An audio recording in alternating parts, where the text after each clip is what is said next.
Halo, selamat malam Sobat APP. Sobat, malam hari ini saya tidak bikin video untuk tutorial bikin umpan atau bikin tutorial bikin esen atau upload video mengenai mancing. Tapi malam hari ini sobat, saya ingin berbagi dimana seminggu yang lalu kami sekeluarga mengalami musibah. Kami dinyatakan COVID. Dari 6 keluarga saya, hanya saya yang tidak dinyatakan COVID, sobat. Dari tes antigen, keluarga saya dinyatakan positif, saya sendiri yang dinyatakan negatif. Baik sobat, di sini saya hanya berbagi supaya sobat-sobat yang ada di sana, yang ada di luar sana, boleh percaya, boleh tidak. Karena pada prinsipnya virus ini ada. Penyebarannya cepat, iya. Mematikan, tidak. Tapi sini saya mau bahas COVID-nya. Saya mau bahas apa yang dirasakan oleh keluarga saya, dimana selama kena COVID itu mengalami demam yang tinggi. Itu demamnya dari dada ini sampai ke atas, ini demam dari dada ke bawah, badannya tidak panas sobat, dan seluruh badan rasanya pegal-pegal semua sobat, sama sesak nafas, hilang aroma penciuman dan indera perasa. Sobat, ini membuat saya terkenyuh, membuat saya ngerasa sedih. Jadi gimana dalam 5 hari ini ada titik krusial. Bagi sobat-sobat yang belum tahu gimana sakitnya, bangun dari tempat tidur pun juga nggak bisa, harus berdiri pun susah, untuk jalan pun juga susah. Jadi ini disebabkan karena kondisinya sangat lemah sobat. Oke sobat, kalau Anda semua terkena COVID atau merasa hal kayak gitu, tolong segera lakukan isolasi mandiri. Jangan sampai yang lainnya juga terinfeksi juga atau terkena juga sobat. Jadi karena saya sudah sedikit musibah, sehingga saya harus perhatikan dulu keluarga saya. Saya di sini hanya berbagi sobat, berbagi gimana rasanya menderita COVID yang dirasakan oleh keluarga saya.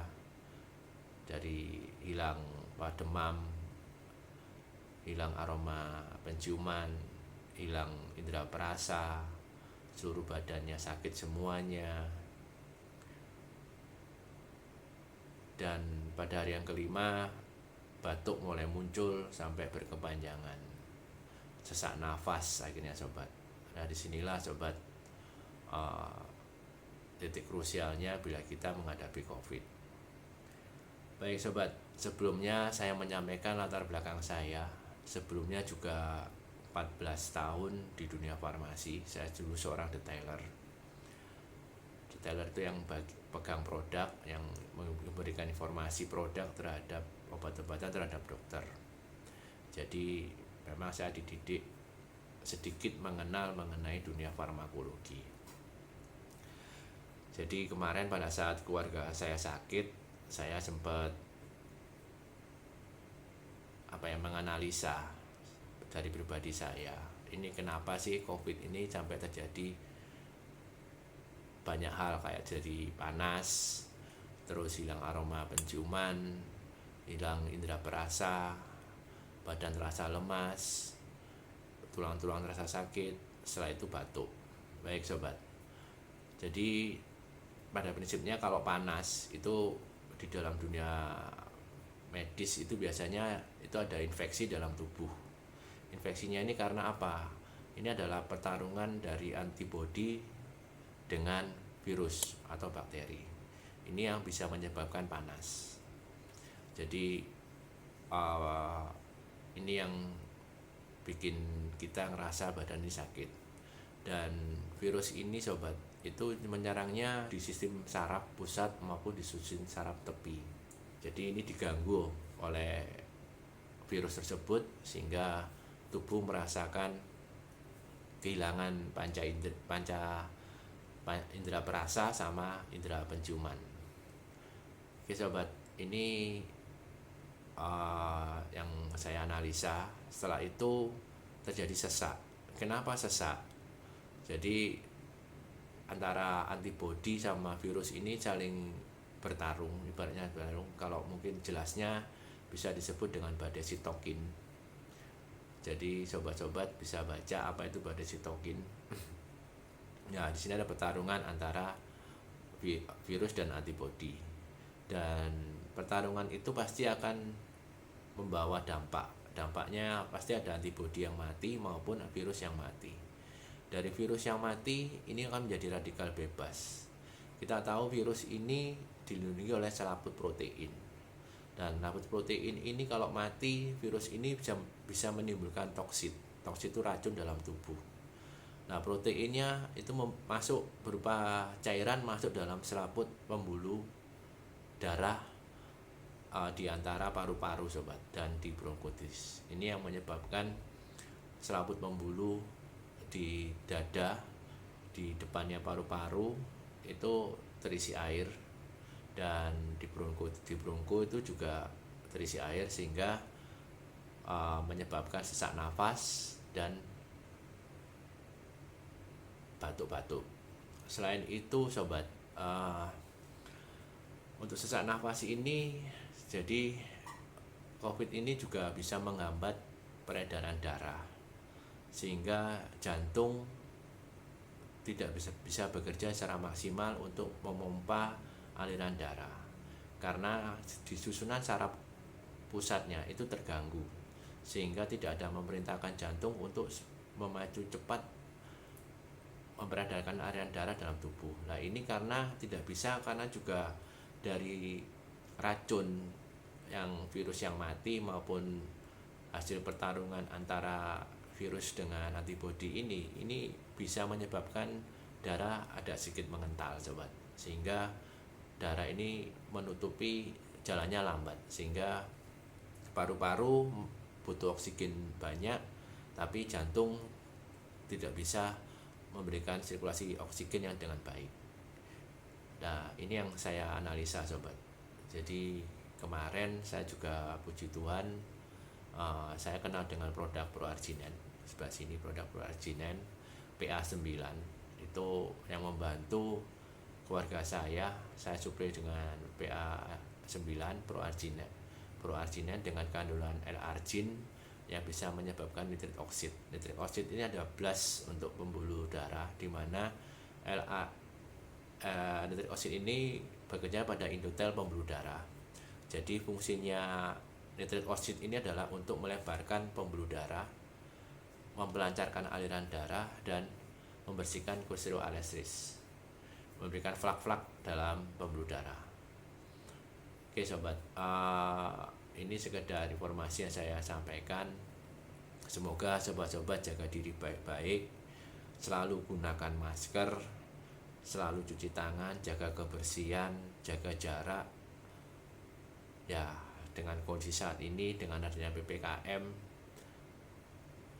ya kita harus sadar, kita juga harus mendoakan mana yang terbaik bagi kehidupan kita nanti. Ya, kita sadar juga sobat, adanya PPKM, ekonomi juga semakin lemah. Ya, semua juga dalam satu situasi yang tidak mengenakan. Jadi saya minta semua sobat-sobat APP untuk bisa menahan diri, untuk sabar dengan kondisi saat ini. Jadi kita harus pandai-pandai, kita harus cerdik melihat situasi, gimana kita tetap harus bekerja, bisa dapat duit, bisa buat kita beli makan juga buat keluarga kita, dan kita juga tidak terganggu dengan adanya virus tersebut sobat. Makanya saya harap sih sobat-sobat tetap menggunakan masker, minum vitamin, minum suplemen untuk meningkatkan daya tahan tubuh, terutama suplemen yang mengandung B kompleks, kalsium, dan D3. Ini sangat penting sobat. Jadi buat sobat APP, mungkin ini nggak berguna bagi sobat APP, tapi saya mau menyampaikan dengan situasi kayak begini, tolong jaga diri kita, karena memang tidak ada pilihan yang tidak enak buat kita. Semua pilihan yang kita disediakan adalah pilihan yang tidak enak, tapi kita harus tetap yakin bahwa Tuhan pasti akan menolong kita. Kita harus tetap percaya bahwa pertolongan Tuhan pasti indah pada waktunya, dan semua ini ada rencana Tuhan yang terbaik bagi kita. Bagi sobat-sobat, mari kita saling bantu saudara-saudara kita yang lainnya yang terdampak dari adanya PPKM ini. Saudara-saudara kita yang butuh bantuan, ya, mari kita ulurkan tangan, kita buka hati nurani kita untuk bisa saling berbagi dengan saudara-saudara kita yang lainnya.